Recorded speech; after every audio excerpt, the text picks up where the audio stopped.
बिस्मिल्लाहिर्रहमानिर्रहीम। अस्सलाम वालेकुम। आपका दोस्त सलमान हैदर। दुआ है उस परवरदिगार से कि उसने आपको और आपके अहले खाना को अपनी हिफ्ज़ो अमान में रखा हुआ। चंद रोज कबल हमने आपको बता दिया था कि अब नून लीग के पास कोई बयानिया बचा नहीं है कि वो अगले इलेक्शंस के अंदर, ज़िमनी इलेक्शंस के अंदर, आम इंतखाबात के अंदर कहीं से भी कुछ एग्जिस्ट कर सके। तो उसको फायदा होगा कि एंटी स्टैब्लिशमेंट बयानिया तो वो बना नहीं सकती, क्योंकि इसी स्टैब्लिशमेंट की मदद से मुस्लिम लीग नून और अपने इत्तेहादियों के हमरा वो हुकूमत पे आए हुए हैं। तो कोई बयानिया रिक्वायर्ड है, तो इसलिए उन्होंने एंटी जुडिशरी बयानिया, अदलिया के मौजूद जजेस के खिलाफ बयानिया बनाना शुरू कर दी, जिसकी आज झलक, जिसकी आज एक गूंज इस्लामाबाद हाई कोर्ट के अंदर भी नजर आई। उसकी डिटेल बहुत अहम है जो आपको बताना जरूरी है। तलाल चौधरी की आखिरी ख्वाहिश मैंने आपको बतानी है जी। क्या दोगली ख्वाहिश है। आज तो बड़ा मजेदार होने लगा ये व्लॉग, जिसमें इनका पूरा ऑपरेशन क्लीन अप करेंगे। सांगड़ इंसानियत शर्मा गई जी। हमने सुना था कि इज्जत के बदले कोरोना वैक्सीन जरूर इंडिया में लगी हैं, यहाँ सिंध में उससे भी बदतर काम हो गया। उसकी डिटेल कुछ आपके साथ बतानी है। नवाज शरीफ और इसहाक डार की जुबान बंदी होने वाली है, बिल्कुल कानूनी ग्राउंड पे नजर नहीं आएंगे ये लोग स्क्रीन के ऊपर, और उसकी क्या डिटेल है वो मैंने आपको बतानी है। और दीगर कुछ खबरें हैं, सारी अहम है और आपके साथ डिस्कस करना बहुत ज़रूरी है, तो इसलिए गाड़ी में भी व्लॉग कर रहा था कि आप तक पहुंच सके। तो सबसे पहले ना जस्टिस अतर मिनल्ला, जी हाँ, उन्होंने मुखालफिन, इमरान खान की मुखालफिन की सोच के हवाले से, उनकी ख्वाहिश के हवाले से, उनकी दिल की आरजू के हवाले से फैसला नहीं दिया जी। उन्होंने इमरान खान के साथ वो सलूक नहीं किया जो वो एक्सपेक्ट कर रहे थे।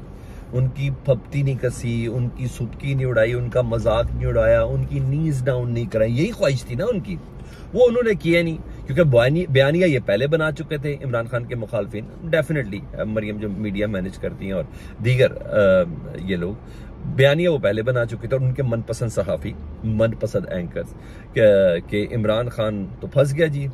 अगर माफी मांगेगा तो फंसेगा, माफी नहीं मांगेगा तो फंसेगा। यानी हम हर हालत में इसका रगड़ा लगाएंगे जी इमरान खान साहब का।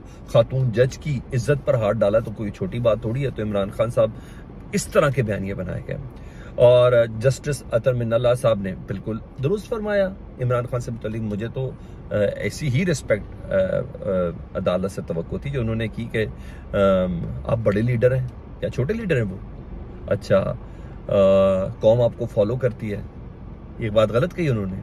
अच्छा, अपने कद के हिसाब से बात करें, और क्या कहा जा सकता है इमरान खान जैसे लीडर को, अपने कद के हिसाब से बात करें। ये बातें आपको सूट नहीं करती जो आपने की हैं और जो लिख के बयान दी है, ये सब बात की। उस पर बाकायदा तौर पर एक मीडिया ने जस्टिस अतर मिनल्ला साहब और आला अदलिया के ऊपर एक बयानिया बनाना शुरू कर दिया, जिससे पहले उमर अता बदियाल के हवाले से भी बना। और बाकायदा तौर पर मनपसंद जो सहाफ़ी हैं, जो नून लीग के सहाफ़ी कहलाते हैं जी, एजाज सैयद, उमर चीमा, इन्होंने तो व्लॉग तक कर दिए। और व्लॉग की चीज़ें बताऊँ, बाकायदा सोशल मीडिया पर मुहिम चलाएगी उस व्लॉग के बाद जी, कि अतर मिनल्ला इमरान खान से मुलाकातें करते थे जब इमरान खान वज़ीर आज़म थे। ठीक है, आप हद देखें, तजावुज़ ये साफ़ी हज़रात को यहाँ तक बताया और बता रहे हैं वो लोग। ठीक है जी, टेलीफोन पे गुफ्तगू होती थी अतर मिनल्ला की, एजाज सैयद और उमर चीमा को बता के होती थी ना। डेफिनेटली ये अच्छे दोस्त हैं, यानी पूरी करैक्टर असैसिनेशन की जा रही है। और उसके बाद से कोई कई ग्रुप्स में मैं खुद भी हूँ, मैं खुद भी विटनेस हूँ, इसलिए मैं सुनी सुनाई बात तो आपसे या रिपोर्ट हुई बात तो मैं आपके साथ कर नहीं रहा। ये सारी चीज़ें मैंने खुद भी देखी हुई हैं। तो डेफिनेटली ये मरियम नवाज माइंडसेट है और मियाँ साहब का अहकामात है जी कि हमने अब बयानिया ये लेके चलना है, क्योंकि बहुत पहले मैंने आपको बता दिया था कि बाकायदा ऐलान इनसाइड हो चुका है।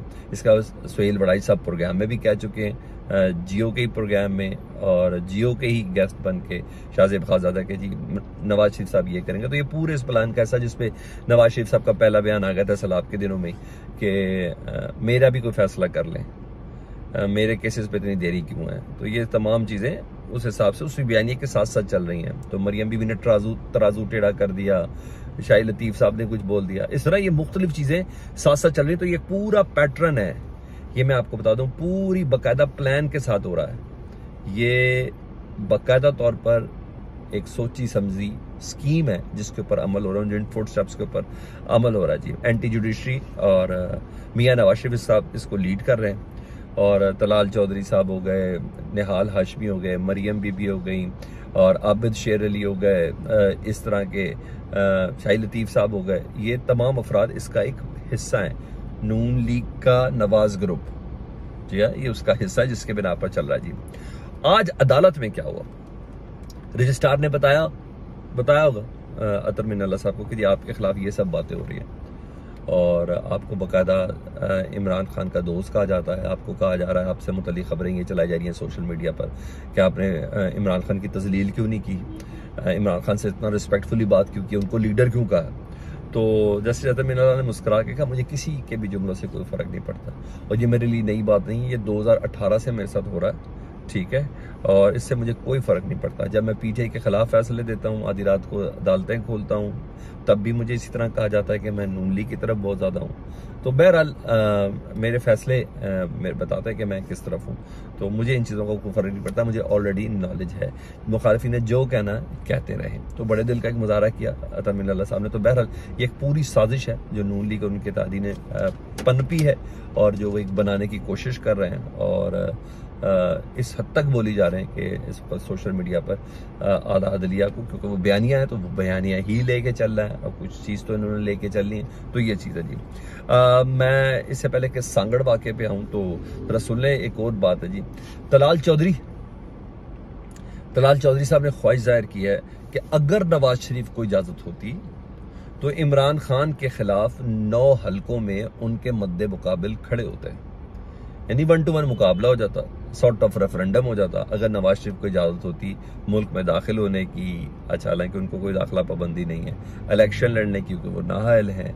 इनकी ख्वाहिशें, उनकी नाअहली भी ख़त्म की जाए, उनकी सज़ाएँ भी ख़त्म की जाएँ, उनका एब्सकॉन्डर वाला स्टेटस है वो भी ख़त्म किया जाए, वो जो 50 रुपये के स्टाम्प पेपर पे गए हुए हैं वो भी माफ़ कर दिया जाए, जितनी भी चीज़ें तमाम माफ़ कर दी जाएँ, तो इमरान खान के मुकाबले में 9 हल्कों में वो खड़े होते हैं। लेकिन ये ख्वाहिश तो है, एक तरफ ये इलेक्शन की ख्वाहिश कर रहे हैं, दूसरी तरफ सुन ले जी, दूसरी तरफ 9 हल्कों में ज़िमनी इलेक्शन मुलतवी कराने की बाकायदा तौर पर ख्वाहिश जाहिर कर दी है इत्तेहादियों ने, और इनको पता है कि इमरान खान का इन 9 हल्कों में खड़ा होना ये रेफरेंडम की हैसियत रखेगा, और 17 जुलाई वैसे ही, कराची का इलेक्शन वैसे ही, इनको छुपने की जगह नहीं मिल रही।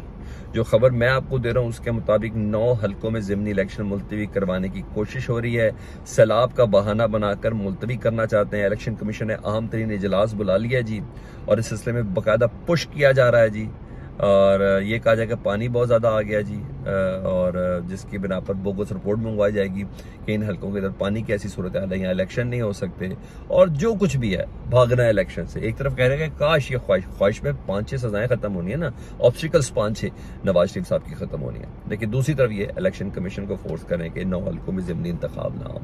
समझ आ रही है आपको मेरी बात? हाँ जी, यही है जो आपको समझ आ रही है। अच्छा जी, और एक और अहम खबर आखिर में मैं सांगड़ वाक़े पे आ जाता हूँ जी।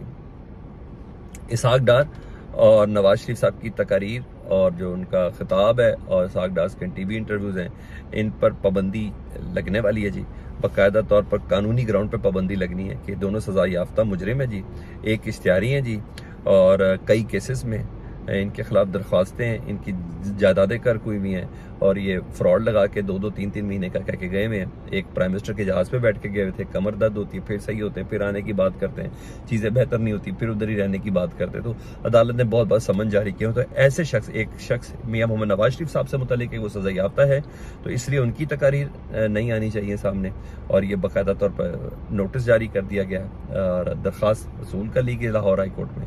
तो लीगल और कानूनी ग्राउंड पे ये इनकी जो तकरीर है इस पर पाबंदी लगने वाली। ये बुक स्क्रीन पर नज़र नहीं आएंगे, ये मैं आपको बता दूं, नहीं आएंगे अकॉर्डिंग टू अदलियाज। तो ये सारी चीज़ें अपने जहन के अंदर रखनी है।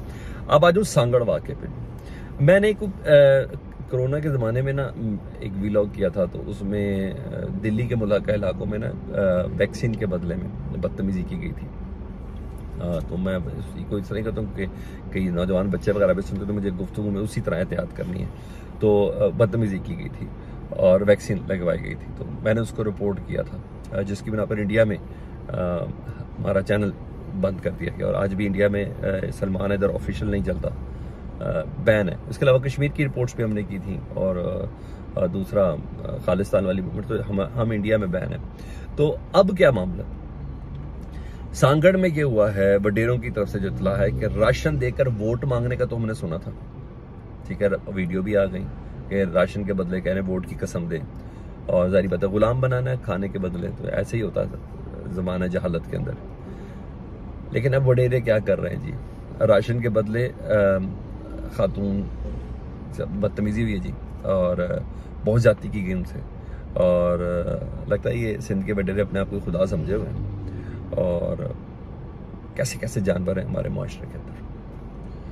तो ये खबर है, और खबर बहुत सोर्सेस से कंफर्म हो चुकी है।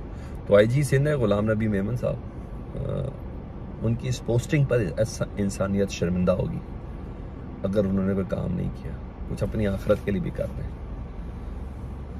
ये हुआ, बस मैं बहुत एहतियात से बोल रहा हूँ, चाहता तो मैं बहुत ज़्यादा बोल सकता था ये सांगड़ वाक़े के ऊपर, लेकिन नहीं, ये हो गया है। ये मैं आपको बता दूँ, वोट हो गया राशन के बदले, अच्छा जी, चोरी हो गया है राशन लोगों के, एमपीएस के, सिंध के एमपीएस के घरों के अंदर है, सिंध की आवाम जाग गई सारी। ये मैं आपको बता दूं, इन चीज़ों से ब्लेसिंग ऑफ डिस्गाइज हो रहा है, सिंध की आवाम जाग गई है। भुट्टो सही मैनों में अब जिंदा होगा, ऐसे नहीं। ये तो अगर इन वाक़यात पे भी कोई ना खुले तो इससे बड़ी बेगैरती कोई नहीं है जी। इन वाक़यात पे अगर आंखें ना खुली, हम देख रहे हैं हम मंजूर वसान के साथ क्या हो रहा है, शर्जील मेमन तो नज़र ही नहीं आ रहे जी, हाँ जी, वज़ीर इत्तलात, बाकी लोगों से क्या हो रहा है, फरियाल तालपुर के साथ क्या हो रहा है, उनके हस्बैंड के साथ क्या हो रहा है, और दीगर लोगों के साथ क्या हो रहा है। तो ये तमाम चीज़ें बता रही हैं और कि मामला रोशनी की तरफ चला गया। अल्लाह करे ऐसा ही हो, अपनी और आप अपनी ज़िंदगी में ये सब देखें। अपना बहुत ज़्यादा ख्याल रखें। अल्लाहुम्मा सल्ली अला मुहम्मद व आले मुहम्मद।